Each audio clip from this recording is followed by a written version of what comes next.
what we're going to do here is a little bit of involvement of the audience. We want to get participation in our development of the transport strategy for Transport for the South East. So we're going to have a set of voting questions on topics and themes that will help us get your views today on how we might develop that transport strategy. So it's a little bit more light-hearted, a bit of involvement from the audience, just to get you thinking. And then we'll come on to Edmund, that will start to talk through the progress that's been made on developing the transport strategy.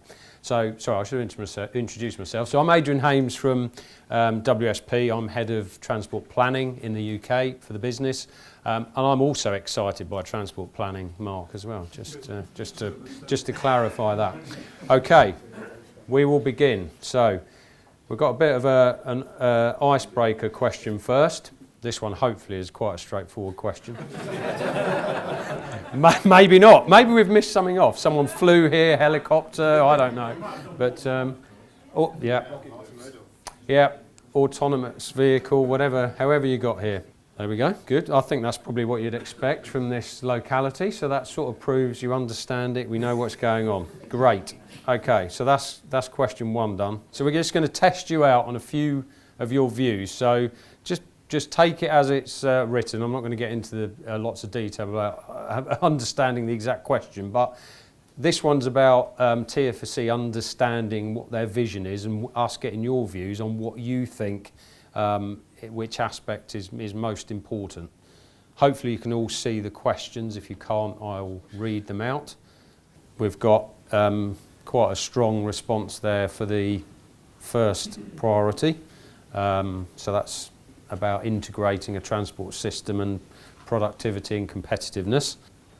So what do you think is the biggest challenge for the transport strategy? So we held some stakeholder workshops earlier in January with key transport groups, local authorities, to get their views on some of these things, and we're replaying some of that within these questions just to see your views on what they said. Challenges around funding. Okay. Right, what would you want from a transport strategy?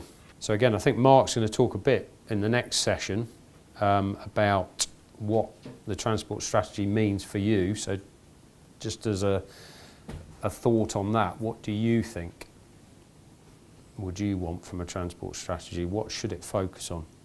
So we're seeing a bit of a theme around funding and investment, but also a clear steer towards sustainable transport solutions and changing the approach perhaps to historic investment. Okay, good. So how do you think we should go about delivering these priorities? What should Transport for the South East do to try and encourage that delivery of what you've just seen? You know, is it about collaborating, coordination, involving people in that delivery of transport and its planning and its delivery, accommodating the future economic, social and environmental challenges, being future ready if you like? Do we need to be aspirational, big prize? How do we get to that? But it needs to also be deliverable. So what do you think? Bit of a spread there, but there's a view, maybe that reflects who's in the room, but in wanting involvement in that planning of transport and its delivery, and being ready for the future, being resilient, being able to accommodate that change, maybe be flexible or agile, which might come back to the approach that Mark was talking about, how we make the transport strategy, what's within it. Okay, so this is the real tester. Keep you on your toes. You're all very quiet and diligent on this. It's very good. In this, you have to pick your top three in priority order, so hopefully this works. So if you get it wrong, just start again. It always takes your last answer, but hopefully you can read that. Sorry, that's the only one that's a little bit small. So have a look at those and then pick in your top three in priority order around what the objectives should be for the strategy.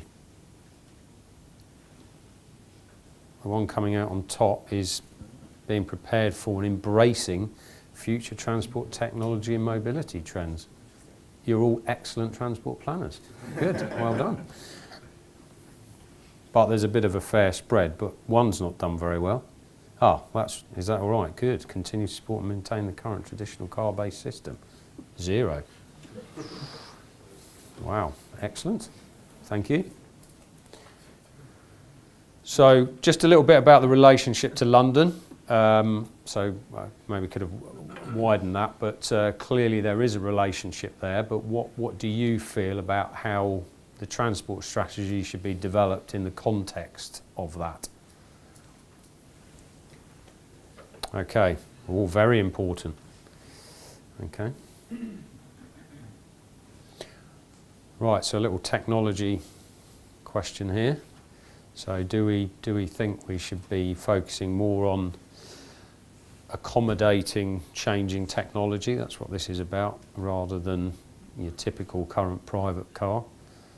How embracing should we be in thinking about that for the future strategy? You certainly get some interesting different answers depending on your demographic of your audience on this. So there's an agreement around that. And we did a session with the Youth Council in Milton Keynes, and it provided a very different answer to what you get from a traditional stakeholder base around ownership of car, use of technology, which we make sure we've fed back into some of the transport planning work we've been developing on other projects. So, okay, so just about around a few priorities investment. So looking to 2050 in terms of the transport strategy, what do we think should be the priority for rail investment? Is it about capacity, journey time, reliability, comfort, fare? Which is you feel most important to you? So capacity and reliability. Okay, that probably reflects some of the challenges that one experiences.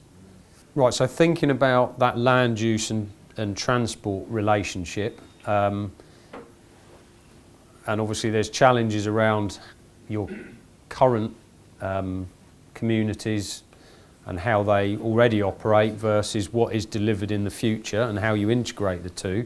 But when we think about that investment, should that be focused around sustainable approach rather than pure capacity? Excellent. Well done. Correct answer, probably. Couldn't say anything else in CIHT. Yeah. Gotta love a greenbelt question. Clearly there's some advantages of growth around existing urban areas, extending those, but with that comes challenges of how you tackle that. What do we think about how we approach that and connectivity and shortening distance, putting housing near jobs, etc.? What do we think? Ooh. Ooh.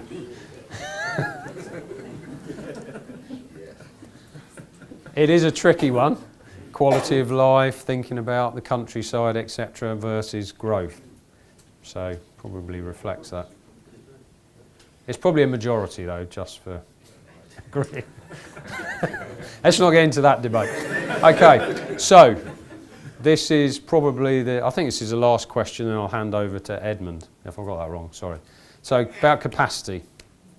So do we think to make the southeast successful around its connectivity globally, do we think we should have enhanced capacity around our ports and access? Bit of agreement, but there's a bit of a spread around not necessarily agreeing, but that might reflect that it's all rather than focused on separate ones. Okay, so thank you for your time on that. That was really useful. We will share the results of this at some point later, so we'll keep a copy. So if you want to delve back in and get excited by what the outcome was, these will be available at a later date.